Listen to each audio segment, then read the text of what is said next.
Welcome back to the video. आज हम फिर से बात करने वाले हैं बैक एंड डेवलपमेंट सीरीज के ऊपर। ठीक है, मैंने पहले जो है पूरी जावास्क्रिप्ट फंडामेंटल्स आपको बढ़ा दी है। इस वीडियो के अंदर हमने समझने हैं मॉड्यूल सिस्टम क्या होता है नोड जेएस के अंदर। इससे पहले नोड जेएस मेरा बेसिक्स चालू हो चुका है। फर्स्ट वीडियो जो नोड जेएस पे आई थी वो थी इंट्रोडक्शन, लास्ट वीडियो ये इससे पहले वाली। इस वीडियो के अंदर हम सीखेंगे कि नोड जेएस के अंदर जब हम प्रोग्रामिंग करेंगे तो उसको कैसे मॉड्यूल सिस्टम के अंदर डिवाइड किया जाएगा, जो आगे जाके, क्योंकि हमारे सर्वर सिर्फ एक फाइल के अंदर नहीं होता, सर्वर के अंदर 100+ 200+ कितनी सारी फाइल्स बनती हैं। अब वो सारी फाइल्स एट द एंड एक साथ चलती हैं, है ना। तो चलती तो एक ही फाइल की जैसी है, पर सारा कोड क्या होता है, अलग अलग सिस्टम में अलग अलग फाइल्स के अंदर डिवाइड होता है। उसी को हम मॉड्यूल सिस्टम बोलते हैं। तो आज हम इस पे बात करने वाले हैं, दैट इज मॉड्यूल सिस्टम। तो आइए शुरू करते हैं बिना किसी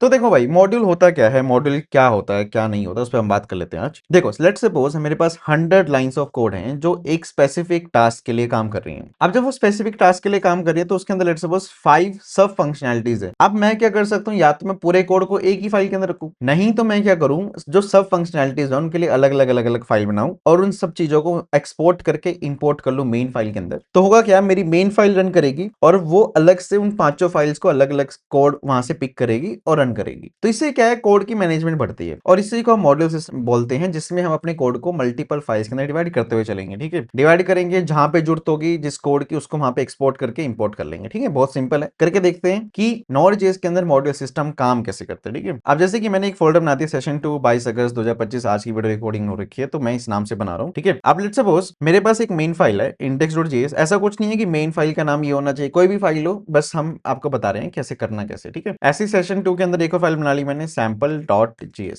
ठीक है, अब लेट्स सपोज कुछ कोड है, यहाँ पे बहुत बेसिक कोड है। लेट्स सपोज कि नेम इक्वल्स टू हिमांशु। ये एक बेसिक कोड यहाँ पे लिखा हुआ मैंने कि नेम एक नाम का वेरिएबल है जिसके अंदर वैल्यू क्या है, हिमांशु। अब यहाँ पे जो नेम वेरिएबल है उसको मेरे को कहाँ यूज करना है, मुझे यूज करना है उसको index.js के अंदर। तो ये यहाँ पे क्या कर रहा है, मॉड्यूल सिस्टम को यहाँ पे रिप्रेजेंट कर रहा है। तो मुझे करना क्या पड़ेगा, यहाँ पे नेम को यहाँ पे एक्सपोर्ट करना पड़ेगा, एक्सपोर्ट करके इंपोर्ट करना पड़ेगा index.js के अंदर। ठीक है, कैसे करेंगे एक्सपोर्ट, देखो अब एक्सपोर्ट इंपोर्ट या फिर मॉड्यूल सिस्टम जो होता है नोड.जेएस के अंदर, दो तरीके के मॉड्यूल सिस्टम होते हैं। कौन कौन से, फर्स्ट होता है आपका या तो कॉमन जेएस मॉड्यूल सिस्टम और एक होता है EJS module system. Common JS module system पुराना है, बहुत पुराने टाइम चलता आ रहा है, जब से नोड.जेएस स्टार्ट हुई है तब से कॉमन जेएस मॉड्यूल सिस्टम चलता हुआ आ रहा है। ईजेएस मॉड्यूल सिस्टम कब से चलता आ रहा है, ईजेएस मॉड्यूल सिस्टम जो है वो भी पुराना है, बट वो नए अपडेट के जो 2015 में ईजेएस अपडेट आया था ना, ठीक है, उस अपडेट के अंदर ईजेएस को लॉन्च किया गया था। मतलब जो नए वर्जन का मॉड्यूल सिस्टम है, जो रिएक्ट हो गया, नेक्स्ट जेएस हो गया, एंगुलर हो गया, वीट में, उनको आप देखोगे यूज होते हुए। ठीक है, बट नोड.जेएस में जब नोड.जेएस की स्टार्टिंग हुई थी, नोड.जेएस जब आया था तो वहां पे कॉमन जेएस के साथ वो आया था। हम कॉमन जेएस को ही पूरे बैकएंड डेवलपमेंट में यूज करने वाले हैं। उसका रीजन ये है क्योंकि कॉमन जेएस के अंदर एक तो बहुत पुरानी चीज हो गई है, तो जितनी भी लाइब्रेरीज हैं, एचटीडीपी लाइब्रेरीज होगी और भी जितनी भी लाइब्रेरीज आप पूरी बैकएंड डेवलपमेंट के अंदर देखने वाले हो, उन सब के अंदर मोस्ट ऑफ द लाइब्रेरीज के अंदर जो कोड करा गया है वो कॉमन जेएस मॉड्यूल सिस्टम पे ही कोड किया गया है। तो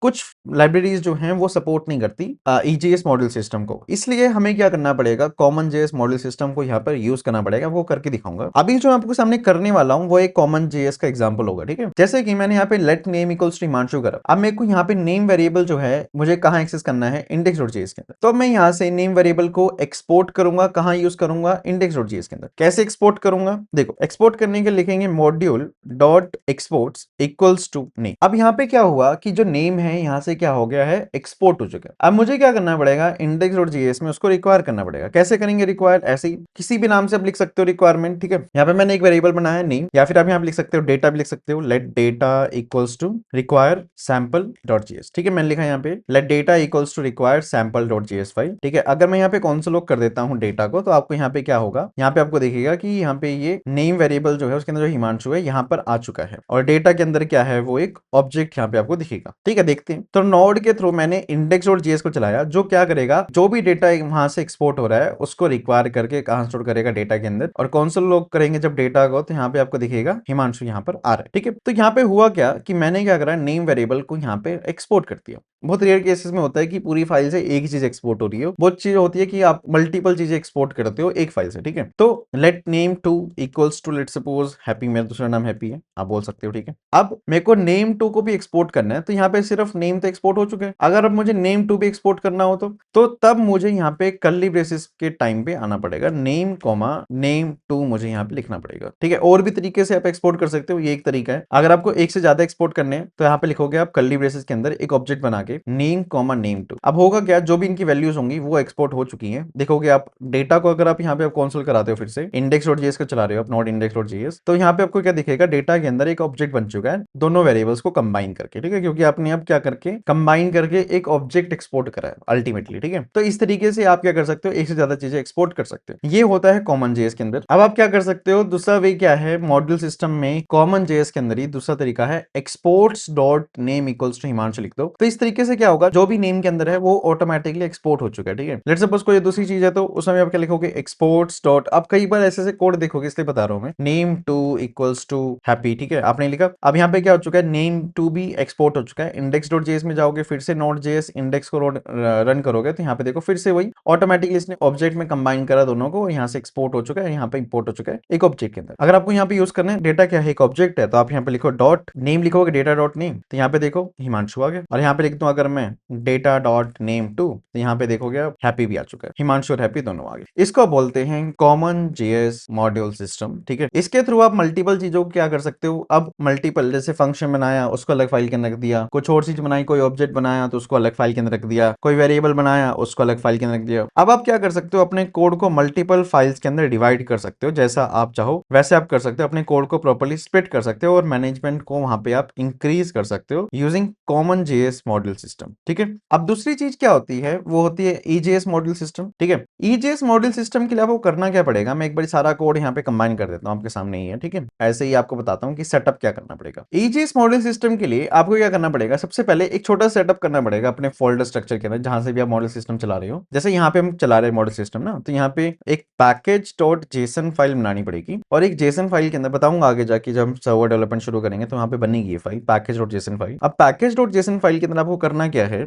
वहां पे ना कर्ली ब्रेसेस लगाओ, वहां पे एक ऑब्जेक्ट लिखो और वहां पे लिख दो टाइप मॉड्यूल। जब यहाँ पे आप टाइप मॉड्यूल लिख दोगे ना, तो हो क्या रहा है, यहाँ पे जो मेरा पूरा फोल्डर स्ट्रक्चर है अब वो ईजेएस मॉड्यूल सिस्टम पे वो काम करना शुरू कर देगा। लेट्स सपोज मेरे पास यहाँ पे अब सैंपल डॉट जेएस है, मैं फिर से यहाँ पे देखो सब कुछ कमेंट है, ठीक है। मैंने यहाँ पे क्या करा, let name equals to Himanshu, ठीक है, let name equals to Himanshu लिखा मैंने। अब मैं क्या कर रहा हूँ, इसको नेम को यहाँ पे क्या करूंगा, एक्सपोर्ट करूंगा। कैसे एक्सपोर्ट करेंगे वो भी बात कर लेते हैं। Let name equals to Himanshu यहाँ पे हो रहे हैं। तो जैसे रिएक्ट के अंदर क्या होता है, रिएक्ट के अंदर कैसे होता है, एक्सपोर्ट डिफॉल्ट है ना नेम, जैसे मैंने यहाँ पे क्या लिखा, एक्सपोर्ट डिफॉल्ट नेम लिख दिया। इंडेक्स डॉट जेएस के अंदर अब मैं जब मैंने डिफॉल्ट एक्सपोर्ट करा है, अब ये डिफॉल्ट एक्सपोर्ट भी तभी होता है जब अगर एक फाइल के अंदर से सिर्फ एक ही चीज एक्सपोर्ट हो रही हो, अगर डबल है तो फिर से कर्ली ब्रेसेस पे आना पड़ेगा, बताऊंगा कैसे। पर लेट्स सपोज यहाँ पे सैंपल डॉट जेएस के अंदर हो क्या रहा है कि सिर्फ एक नेम वेरिएबल है एक्सपोर्ट करने को, तो आप इसको डिफॉल्ट एक्सपोर्ट कर सकते हो। डिफॉल्ट एक्सपोर्ट से फायदा ये होता है कि आप जब इंपोर्ट करोगे तो उसको किसी भी नाम से इंपोर्ट कर सकते हैं, किसी भी नाम, जैसे कि इंपोर्ट करा भाऊ, भाऊ आ गया भाऊ, इंपोर्ट भाऊ from colon slash sample file dot JS file, ठीक है। अगर मैंने लिख दिया ना तो यहाँ पे भाऊ जो है अब वो नेम के नाम से आएगा, मतलब नेम वेरिएबल जो है वो भाव के अंदर आ गया, एक तरह से जो भी एक्सपोर्ट हुआ है वो भाव के अंदर आ गया, ठीक है। मतलब एक ही चीज एक्सपोर्ट हो सकती है तो इसलिए आप उसका नाम जो है चेंज कर सकते हो, ठीक है। अब यहाँ पे कौन सा लोग मैंने भाव लिखा, तो यहाँ पे देखोगे आप हिमांशु यहाँ पे आपको दिख रहा है, ठीक है। यहाँ पे अगर मैं कुछ और लिख देता हूँ, आपको वेरिफिकेशन चाहिए तो हैप्पी लिख दिया, या फिर लेट्स सपोज लिख दिया मैंने MAL,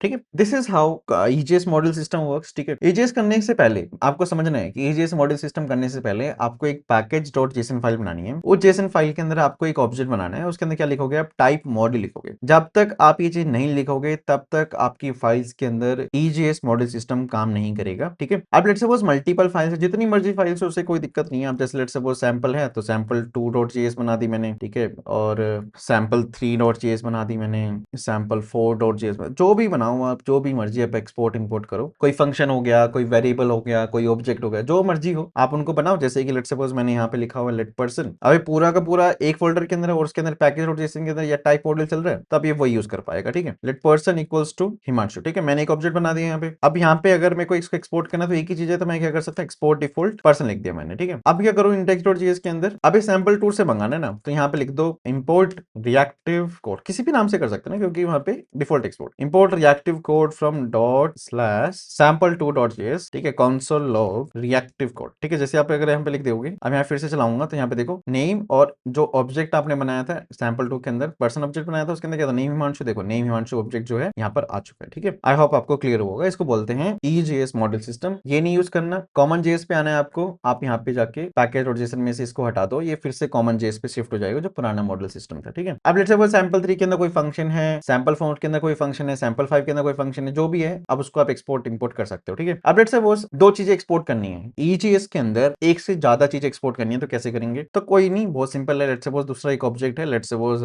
लेट पर्सन 2 और उसके अंदर क्या लिखा है, सैंपल हेलो, ऐसा कुछ लिखा है, ठीक है। अब दो चीज एक्सपोर्ट करनी है, अब आप डिफॉल्ट एक्सपोर्ट नहीं कर सकते, ठीक है। तो उस टाइम पे आप क्या लिखोगे, एक्सपोर्ट के अंदर कर्ली ब्रेसेस पर्सन2 आपको इस तरीके से जाना पड़ेगा, इस तरीके से आप क्या करोगे, इसको एक्सपोर्ट करोगे index.js में। आप क्या करोगे, अब रिएक्टिव कोड जो है, अब रिएक्टिव कोड के नाम से नहीं कर सकते, आपको आपने जिस नाम से एक्सपोर्ट करा है ना उसी नाम से एक्सपोर्ट करना पड़ेगा, और जिस वे से करा है उसी वे से इंपोर्ट करना पड़ेगा। मतलब जैसे एक्सपोर्ट आपने कर्ली ब्रेसेस पर्सन2 लिखा ना, कॉपी करो और यहाँ पे पेस्ट मारो, तब यहाँ पे अब जाके एक्सपोर्ट होगा, ठीक है। अब अगर मैं पर्सन देखता हूँ, पर्सन के अंदर एक ऑब्जेक्ट है, पर्सन2 के अंदर भी ऑब्जेक्ट है, तो नॉट index.js चलाए, देखो मल और नेम हिमांशु आ गया, ठीक है। ऐसे ही यहाँ पे देखो पर्सन2 को मैंने एक्सपोर्ट करा index.js के अंदर, आप देख रहे हो, फिर से मैंने चलाया। अब यहाँ पे पर्सन2 को अगर मैं कंसोल कराता हूँ तो नॉट index.js पर्सन2 भी यहाँ पे आ रहा है। अब दूसरी चीज यहाँ पर ये है, पर्सन2 के अंदर जैसे सैंपल हेलो है ना, मैंने इसे यहाँ पे एक्सपोर्ट कर दिया, मतलब ये ऑब्जेक्ट एक्सपोर्ट कर रहा है, ठीक है। क्या मैं यहाँ पे मुझे दोनों को दोनों लिखने पड़ेंगे? अब नई डेवलपर्स ऐसा सोच सकते हैं कि क्या मुझे दोनों के दोनों लिखने पड़ेंगे, नहीं। आप यहाँ पे अगर आप पर्सन हटा दोगे, जिस भी नाम से उसको एक्सपोर्ट कर, जैसे पर्सन2 करा है, तो यहाँ पे सिर्फ पर्सन2 ऑब्जेक्ट ही यहाँ पे एक्सपोर्ट इंपोर्ट हो रहा है, ठीक है। तो नॉट index.js में हो क्या रहा है, ये देखो सैंपल हेलो जो है वो इंपोर्ट हो गया। इसको बोलते हैं EJS मॉडल सिस्टम, और कॉमन जेएस मैंने आपको बता दिया, EJS भी बता दिया। आई होप आपको क्लियर हो गया होगा कि मॉडल सिस्टम काम कैसे करता है। आई थिंक इजी है ना।